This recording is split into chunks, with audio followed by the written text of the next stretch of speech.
नमस्कार मित्रों, मेरे YouTube चैनल पर आप सभी का सही दिल से स्वागत है। हम चर्चा कर रहे हैं हिंदी साहित्य यूजीसी नेट की। तो हम तैयारी कर रहे हैं हिंदी साहित्य की और चर्चा कर रहे हैं हम आधुनिक काल में सबसे पहले उपन्यास की। ठीक है, तो आप मेरे साथ बने रहिए और फिर देखिए हम कितनी अच्छे से तैयारी करते हैं। ठीक है, तो हम आगे चलते हैं उपन्यास पे। हमने रामदरश मिश्र तक कर लिए थे, अब राही मासूम रजा के करते हैं। राही मासूम रजा का है आधा गांव सबसे पहले, 1966 का। इसकी विषय वस्तु है गाजीपुर जिले के गंगोली गांव के सैयद मुसलमानों की कथा। ठीक है, इसके बाद दूसरा देखिए टोपी शुक्ला, 1969। विषय वस्तु हिंदी मुस्लिम संबंधों की समस्या का चित्रण। तीसरा देखिए हिम्मत सोनपुरी, 1969। गाजीपुर जिले के एक मुसलमान की कथा। ठीक है, अगला देखिए ओस की बूंद, 1970। हिंदू मुस्लिम के धार्मिक उन्माद का चित्रण। अगला देखिए दिल एक सादा कागज, 1973। विषय वस्तु पाकिस्तान में स्थानांतरित भारतीय मुसलमानों के मोहभंग की कथा। अगला सीन 75, 1977। सन 1975 ईस्वी में लागू आपातकाल और जनजीवन पर पड़े उसके प्रभाव का चित्रण।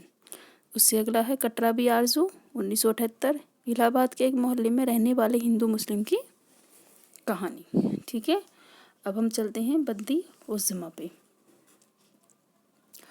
ये एक प्रगतिवादी उपन्यासकार हैं। इनके 4 उपन्यास पूरे हैं और 5वां उपन्यास इनका पूर्ण है। एक चूहे की मौत इनका सबसे पहला उपन्यास है, 1971 का, और इसकी विषय वस्तु है फैंटेसी शैली में लिखा गया इनका प्रतीकात्मक उपन्यास। दूसरा है झाको की वापसी, 1975 प्रकाशन वर्ष, और विभाजन के बाद बिहार से पूर्वी पाकिस्तान गए मुसलमानों के मोहभंग का अनुभूतिपूर्ण अंकन। तीसरा अपुरुष, 1976। प्राइवेट कॉलेज के प्राध्यापकों की मानसिकता का अंकन। चौथा है इनका छठा तंत्र, 1977। आज के शोषण पर आधारित प्रतीकात्मक उपन्यास। ठीक है, और सभा पर्व इनका 1994 का, लेकिन ये अपूर्ण है। ठीक है, चलिए इसके बाद हमारे कौन रह गए, अमृत राय। तो अमृत राय जी के उपन्यास, ये एक समाजवादी उपन्यासकार हैं। सबसे पहला है इनका बीज, भारतीय कम्युनिस्ट पार्टी की विचारधारा एवं आदमी के जीवन संघर्ष का चित्रण। ठीक है, दूसरा है इनका नागफनी का देश, प्रेम और दाम्पत्य की टकरार का चित्रण। ठीक है, तीसरा है इनका हाथी के दांत, समाज के दूसरे चरित्र के यथार्थ का चित्रण। फिर है इनका जंगल, वर्तमान सभ्यता की जंगल सभ्यता के रूप में चित्रित किया गया है। अगला है इनका सुख दुख, जीवन में सुख दुख की शाश्वत समस्या का चित्रण इसमें दिखाया गया है। भटियाली, 1969 का है, अविवाहित चित्रा के प्रेम द्वंद्व का चित्रण। चित्रा, ठीक है, प्रेम द्वंद्व चित्रा का। धुआं, 1977। नई पीढ़ी के भटकाव का सामाजिक राजनीतिक मूल्यहीनता का चित्रण। ठीक है, और अगर इसके तो बीज, नागफनी का देश वैसे ही पूछे जाते हैं आरोही अवरोही क्रम में। इसके अभी तक पूछे तो गए नहीं है, और आगे देखते हैं क्या होता है। ठीक है, तो और इससे आगे चलते हैं हम। इससे आगे हम देखते हैं धर्मवीर भारती का देख लेते हैं पहले। तो धर्मवीर भारती का है पहला गुनाहों का देवता। तो गुनाहों का देवता में आप देखेंगे कि चंदर और सुधा का इसमें प्रेम रूपण दिखाया गया है, और 1949 का ये उपन्यास है। ठीक है, ये इन्होंने 2 ही उपन्यास लिखे हैं। धर्मवीर भारती के 2 ही उपन्यास हैं, और दोनों ही उपन्यास बहुत ज़रूरी हैं इनके। कौन है इसमें, चंदर और सुधा के किशोर भावुक प्रेम की कहानी का अंकन है। अच्छा, एक है इनका सूरज का 7वां घोड़ा। तो सूरज का 7वां घोड़ा है जो, वो है अलिफ लैला पंचतंत्र आदि की कथा प्रविधि पर आधारित नगरीय निम्न मध्य वर्ग के कटु यथार्थ का चित्रण। ठीक है, ये हो गया इनका। अच्छा, इससे आगे देखते हैं हम निर्मल वर्मा। तो निर्मल वर्मा का आरोही अवरोही क्रम आया हुआ है। तो निर्मल वर्मा नहीं, मोहन राकेश तो रह गए बीच में। मोहन राकेश का देखते हैं पहले। मोहन राकेश के 3 ही उपन्यास हैं, अंधेरे बंद कमरे, न आने वाला कल और अंतराल।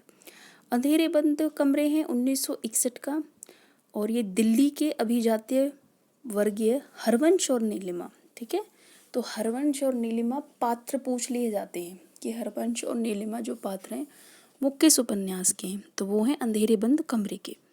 ठीक है, दिल्ली के अभिजात्य वर्गीय हरवंश और नीलिमा के दाम्पत्य जीवन का चित्रण। न आने वाला कल, प्रकाशन वर्ष 1968। विषय वस्तु एक पहाड़ी प्रदेश के मिशनरी स्कूल के अध्यापक का चित्रण। ठीक है, अंतराल 1972 प्रकाशन वर्ष। विषय वस्तु स्त्री पुरुष के संबंध। ठीक है, चलिए आगे चलते हैं निर्मल वर्मा पे। निर्मल वर्मा के आरोही अवरोही क्रम में पूछ लिए जाते हैं, तो इसकी ट्रिक हम बना सकते हैं कि उन दिनों हम छत पर बड़े सुख से बिताते थे रात के समय, लेकिन वो दिन अंतिम थे। उन दिनों बचपन के दिन मतलब वो अच्छे अंतिम दिन थे। ठीक है, उन दिनों हम छत पर बड़े सुख से रात के समय बिताते थे। या फिर ये लिख सकते हो आप, निर्मल वर्मा उन दिनों छत पर बड़े सुख से रात के समय बिताते थे, ऐसे भी लिख सकते हो। ठीक है, तो इसका पहला है वे दिन 1964 प्रकाशन वर्ष। विषय वस्तु चेकोस्लोवाकिया की पृष्ठभूमि पर आधारित।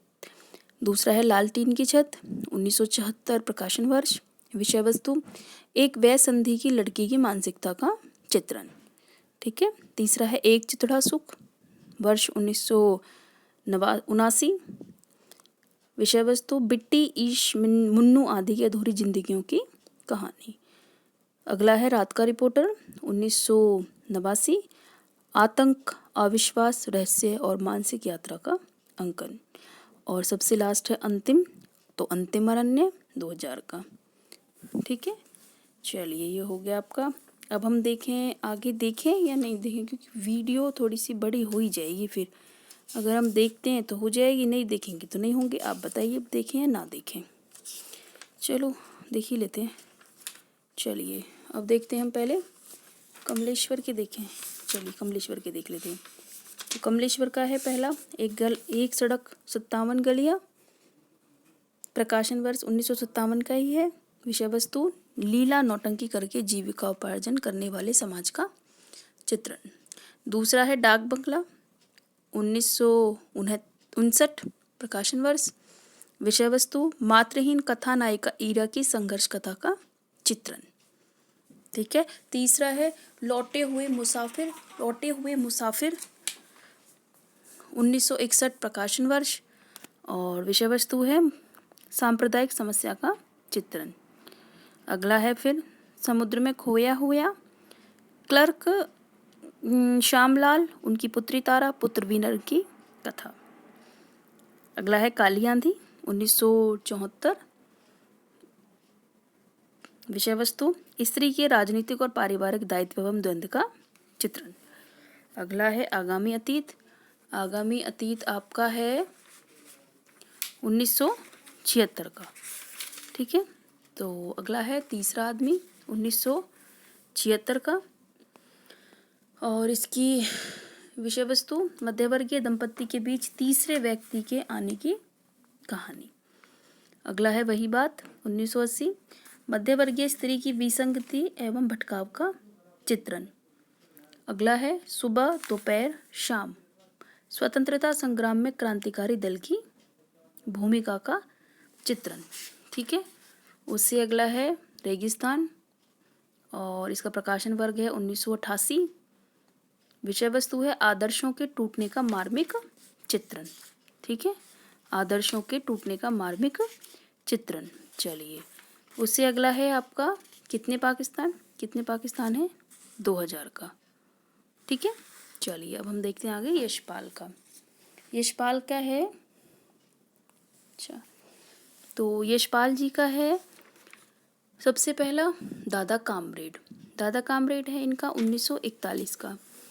1941 का विषय वस्तु है इसकी क्रांतिकारियों की गतिविधियों का विश्वसनीय चित्रण। ठीक है। उससे अगला है देशद्रोही। देशद्रोही है इनका 1943। सन 1930 से 1942 तक की राजनीतिक स्थिति का अंकन। दिव्या 1945 ऐतिहासिक कल्पना पर ही इसकी विषय वस्तु है। अगला है पार्टी कामरेड। कम्युनिस्ट पार्टी की विचारधारा एवं कार्यक्रम का समर्थन। अगला है मनुष्य के रूप 1949 प्रकाशन वर्ष।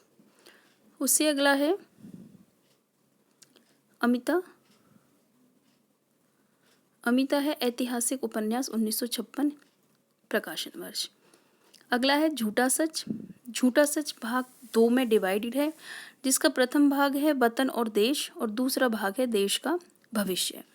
तो प्रथम भाग का प्रकाशन वर्ष है 1958 का। विषय वस्तु है इसकी राष्ट्रीय विभाजन एवं त्रासदी का चित्रण है इसमें। ठीक। और दूसरा भाग है इसका देश का भविष्य 1960 प्रकाशन वर्ष और विषय वस्तु है स्वतंत्रता प्राप्ति एवं देश के विकास तथा देश के भावी निर्माण में बुद्धिजीवियों की भूमिका का यथार्थ चित्रण। ठीक है। अगला है इसका 12 घंटे 1962 प्रकाशन वर्ष। विषय वस्तु पातिव्रत्य संबंधी परंपरागत मूल्यों की व्यर्थता का चित्रण। इससे अगला है अप्सरा का श्राप 1965 प्रकाशन वर्ष। विषय वस्तु ऐतिहासिक पौराणिक उपन्यास। अगला उपन्यास है इनका क्यों फंसे प्रकाशन वर्ष 1968। विषय वस्तु काम संबंधों की निर्बाध आज़ादी का चित्रण। ठीक है। उससे अगला है मेरी तेरी उसकी बात वर्ष 1974। विषय वस्तु स्वाधीनता आंदोलन एवं उत्तर भारतीय समाज के राजनीतिक संघर्ष का चित्रण। ठीक है। अच्छा, देखिए हम दोबारा से 12 घंटे से देख लेते हैं। झूठा सच के बाद फिर है इनका 12 घंटे 1962 का, फिर है इनका अप्सरा का श्राप 1965 का और क्यों फंसे 1968 का और तेरी मेरी उसकी बात है 1974 का। 12 घंटे की विषय वस्तु है पतिव्रत्य संबंधी परंपरागत मूल्यों की व्यर्थता का चित्रण और अप्सरा का श्राप है ऐतिहासिक पौराणिक उपन्यास। क्यों फंसी का विषय वस्तु है काम संबंधों की निर्बाध आज़ादी का चित्रण और मेरी तेरी उसकी बात की विषय वस्तु है स्वाधीनता आंदोलन एवं उत्तर भारतीय समाज की राजनीतिक संघर्ष का चित्रण। ठीक है। चलिए अब मैं आपको इसकी ट्रिक बता देती हूँ। इसकी ट्रिक है कि दादाजी ने देशद्रोही दिव्या को एक पार्टी में मनुष्य रूप से देखा, फिर अमिता से झूठ सच बुलवाकर 12 घंटे के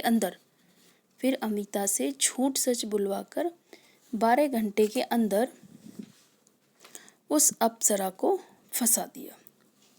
ठीक है। उस अप्सरा को फंसा दिया।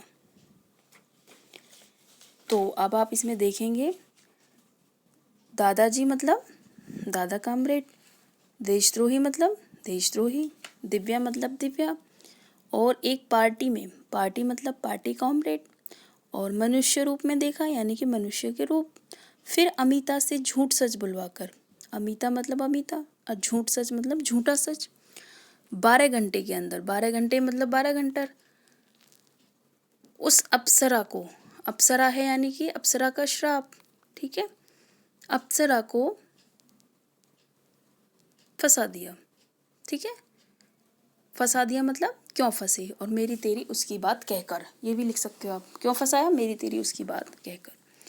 चलिए आगे देख लेते हैं हम जगदीश चंद्र माथुर जी के। देखिए जगदीश चंद्र माथुर जी का जो धरती धन्य अपना है ये हमारे सिलेबस में भी लगा हुआ है। ठीक है। तो सबसे पहला है इनका यादों का पहाड़ 1966 का। ठीक है।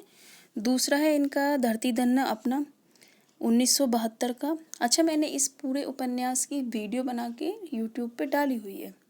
इसकी पूरा इसका समरी, पूरी इसकी पात्र, इसका प्रकाशन सब कुछ इसमें, तो आप देख सकते हैं वो।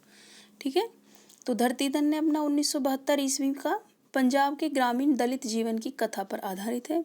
पंजाब के होशियारपुर के दोआबा क्षेत्र का है। दोआबा के गांव घोड़ेबहा का हरिजन दलित उपन्यास है, मतलब दलित कथा पर आधारित है। ठीक है। और काली इसमें दिखाया गया है कि वो बहुत पैसे कमाकर कानपुर से अपने घर लौटता है और उसकी सिर्फ एक ही इच्छा होती है कि वो पक्का मकान बनवाना चाहता है। लेकिन जो दलित लोग हैं उनका ये मकान मोटे मोटे पूंजीपति लोग बनवाने नहीं देते। तो बस इसी पर ये आधारित पूरा उपन्यास है। और इसके प्रमुख पात्र हैं काली, ज्ञानो, प्रतापी, जस्सो, मंगू, हरनाम सिंह, छज्जू शाह, जीतू, बंतो, प्रीतो, निको, मुंशी, शिवराम, पंडित संतराम। ठीक है, देख लीजिएगा। ये मैंने वीडियो पूरा अच्छे से बिल्कुल समझा के डाला हुआ है, तो आप इसको देख सकते हैं। ठीक है, चलिए आगे चलते हैं। आगे है आधा पुल। आधा पुल है 1973 का युद्ध की विभीषिका का जीवंत अंकन। अगला है कभी न छोड़े खेत 1976 का सामंती जाटों की कहानी।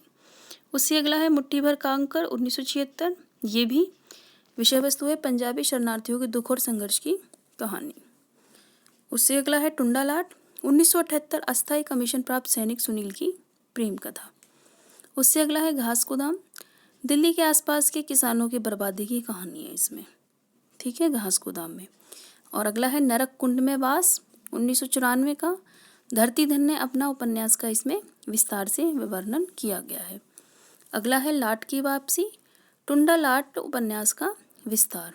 अगला है जमीन तो अपनी थी, तो इसका है विषय वस्तु क्या, वही दलित जीवन से संबंधित है ये। ठीक है, चलिए अब आगे राहुल जी की ओर करवा लेते हैं।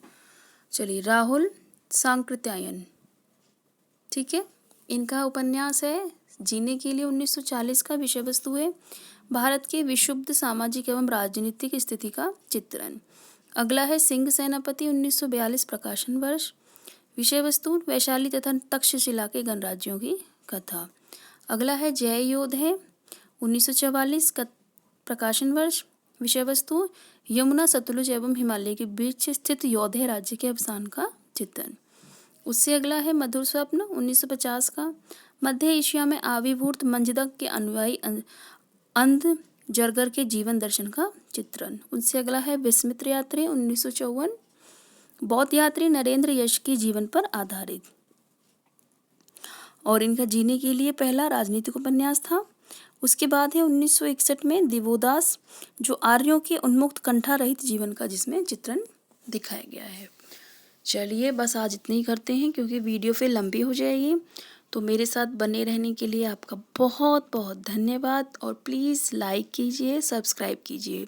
तब मेरे सब्सक्राइब थोड़े, मेरा टारगेट ये है कि मेरे सब्सक्राइब थोड़े ज़्यादा हो जाएंगे तो मैं आपको अच्छे से बिल्कुल स्मार्ट बोर्ड पे समझा के एक चीज़ें कराना शुरू कर दूँगी। लेकिन इतने थोड़ा सा वेट करना पड़ेगा आपको मेरे लिए, इसलिए सब्सक्राइब थोड़ा सा शेयर कीजिए। और सब्सक्राइब थोड़ा सा आपकी मेहरबानी रहेगी तो ज़रूर होंगे, ये मेरा विश्वास है। धन्यवाद आपका।